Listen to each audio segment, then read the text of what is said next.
Paz de Deus a todos, irmãos.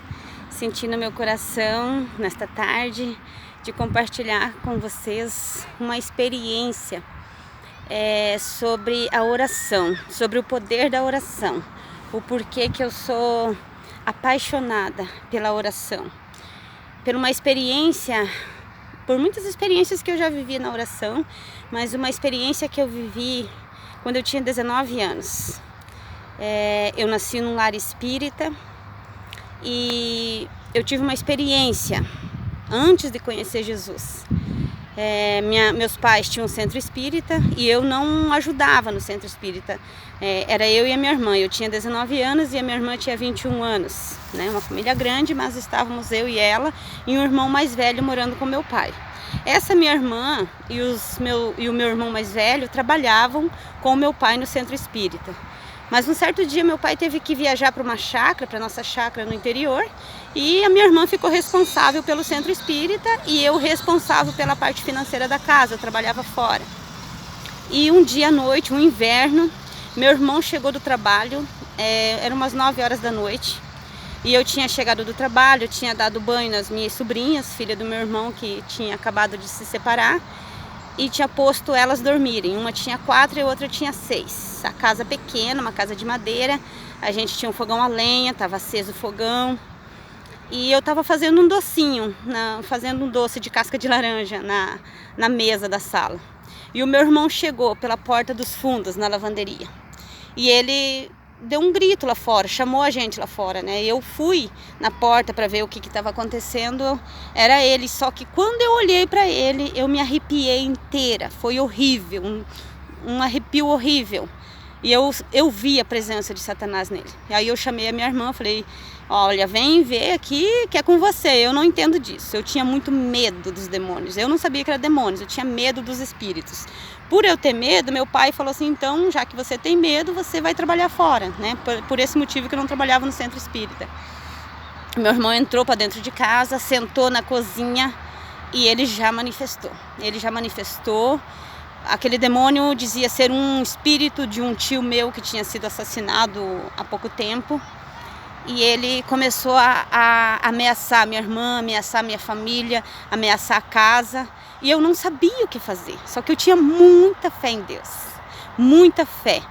Então eu comecei a orar em pensamento. Comecei a aclamar a Deus: Senhor, vem com teus anjos.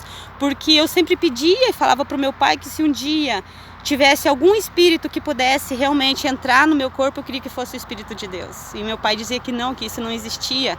Eu não tinha conhecimento do Espírito Santo, eu não conhecia a palavra. Então, aí eu comecei a orar e comecei a clamar em pensamento, e pedir: Senhor, tenha misericórdia de nós, porque aquele meu pavor era tão grande e eu tinha medo que ele fosse fazer algum mal para mim e para minha irmã, porque ele era forte, meu irmão era forte, possuído, e as minhas sobrinhas também pequenas, crianças. Aí eu falei: elas vão acordar, vão sentir muito medo. E eu comecei a clamar. Quando eu comecei com fervor forte, pedir que Deus tivesse misericórdia de nós, aquele demônio parou de falar com a minha irmã e veio em minha direção. Eu estava longe dele, ele veio em minha direção e falou: pare de falar, eu odeio você, pare com isso que você está fazendo. E aí eu me assustei, porque como que ele sabia que eu estava orando se era em pensamento? E ele falou assim: eu odeio você, eu vou acabar com você. Cadê esse teu Deus que você diz que cuida de você? Cadê esse teu Deus? Aí eu vi que não tinha o que eu fazer, eu comecei a afrontar ele, eu comecei a orar em voz alta e falei assim: o meu Deus é o Senhor que criou o céu e a terra, não há nenhum espírito acima do meu Deus, o meu Deus é todo poderoso. E ele começou a me desafiar, e ali começou a luta espiritual, e começou a manifestação de demônios, e só eu e a minha irmã para segurar ele e orando. Claro que a gente não tinha conhecimento sobre aquilo, nem a minha irmã, que trabalhava junto com meu pai, ela não sabia lidar com aquela possessão demoníaca, né? Era só meu pai que tinha experiência. E a gente lutou, e isso começou umas 9 horas da noite, e os demônios foram largados, o corpo dele era 5 horas da manhã. A gente ficou das 9 da noite até as 5 horas da manhã, lutando, orando. Meu irmão fez todas as necessidades na roupa, ele se jogou no chão, eram várias falanges de demônios, saía uma e entrava outra. Foi uma experiência, irmãos, assim, horrível, tremenda. 5 horas da manhã, quando os demônios cessaram de tanta gente clamar, a gente não tinha mais forças para orar. Todo tipo de oração que imaginasse dentro do nosso conhecimento a gente fez. E o meu irmão, aquela possessão demoníaca acabou, meu irmão estava exausto, acabado, ele foi tomar um banho e a gente ajudou ele no que pôde. Mas o que eu quero concluir, irmão, com essa experiência que eu carreguei, depois de 11 anos eu fui conhecer Jesus. Depois dessa experiência se passaram 11 anos para mim começar minha caminhada para conhecer Jesus. E eu nunca esqueci dessa experiência. As primeiras coisas que eu perguntava para os pastores, para os evangelistas, para quem conhecia a palavra, eu dizia como que o Satanás descobriu e ouviu que eu estava orando, porque Satanás ele não tem poder sobre o pensamento, eu sempre acreditei nisso. Aí com o tempo de tanta experiência de oração, Deus me revelou que a oração nos ilumina. Quando nós oramos, quando nós estamos com pensamentos positivos, quando a gente está intercedendo por alguém, por nós mesmos, por nossa vida, nós ficamos iluminados. Nós ficamos cheios da presença de Deus, Deus nos atende, Deus nos ouve. E com isso, automaticamente, o Satanás perde as forças. Ele não consegue mais nos assombrar, ele não consegue mais passar medo para nós. Então foi muito, muito lindo. E depois dessa revelação, eu fiquei mais apaixonada pela oração, mais apaixonada pelo ministério de intercessão das pessoas. O quanto vale uma oração pela nossa alma, pelo próximo. Tem muitas pessoas que não têm força ou não têm tanta fé na oração. Às vezes um irmão pergunta, olha, ora por mim, né? Minha família está passando necessidade. Às vezes a gente até tem o hábito, não, sim, irmão, vou orar. Mas não leva tão a sério. Ore, irmão, ore. Não, Deus ele não precisa de palavras bonitas. Deus não precisa de palavras conectadas, palavras perfeitas, encaixadas. Não, Ele só quer o nosso clamor. Porque lá, quando eu tinha 19 anos, eu não sabia orar. Eu não sabia orar. E o Senhor ouviu a minha oração. Eu não sabia nem falar. E eu fiquei iluminada que eu incomodei o inferno. Eu incomodei Satanás e isso é muito lindo. Então creia na tua oração. A tua oraçãozinha é simples. Às vezes você está cansado, fadigado. Mas não importa, Deus quer ver a tua intercessão, a tua entrega do teu coração. Pode ser humilde, não precisa palavras bonitas.